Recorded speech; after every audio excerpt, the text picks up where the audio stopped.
ஊழல் வழக்குல ஒருத்தர் சிக்கி ஒரு கழுத்து நெரிக்கப்படுற அளவுக்கு வந்ததுன்னா உடனே அவர் பாஜக சேர்ந்துடுறாரு.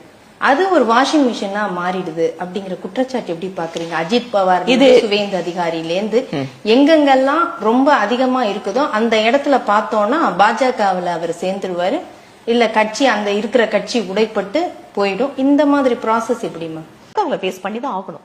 அப்படி ஊழலுக்கு குற்றச்சாட்டுல சிக்கினவரை ஏன் பாஜக சேர்த்துக்கணும்? ஊழலுக்கு எதிரான கட்சி பாஜக, அங்க இருக்கக்கூடிய நபர்கள் எல்லாம் தூய்மையான நபர்கள், அப்புறம் ஏன் இவங்க எல்லாம்? அந்த ஊழல் செஞ்சவங்க எல்லாம் இல்லைங்க, நாங்க நல்லா திருந்தி வாழ்றோம், நாங்க நல்ல விதமான ஒரு அரசியல்ல செய்யணும்னு ஆசைப்படுறோம் அப்படின்னு வரும்போது பிஜேபியில பண்ணி வேண்டாம் நீ பண்ணிட்டேன்னு சொல்ல மாட்டேன். நீ நல்லபடியா மாறிட்டேன்னு சொல்றல்ல, வா எங்களோட சேர்ந்து நல்லபடியா இரு. இல்லம்மா, அப்படி திருந்துறவங்க எல்லாம் அது எப்படி பாஜகவையே தேர்ந்தெடுக்கிறாங்க? எங்களுக்கு ஆச்சரியமா பாஜக சேர்றோம்னு எப்படி சேர்றோம் ஏன்னு கேட்டா மத்த எல்லா அரசியல் கட்சியிலுமே ஊழல் கட்சியா இருக்கு. இந்த நாட்டிலேயே ஊழல் இல்லாத கட்சியாக பாஜக தெரியறதுனால ஊழல் பண்ண வேண்டாம்னு முடிவெடுத்த உடனே நேரம் என்ன, அதனால ஊழல் பண்ண மாட்டேன் நேர்மையா அரசியல் பண்ணுவோம்னு நினைக்கிறவங்களுக்கு ஒரே ஒரு கட்சி இந்த நாட்டுல இருக்குன்னா அது எங்க கட்சி மட்டும்தான். சரி, ஆனா இங்க ஊழல்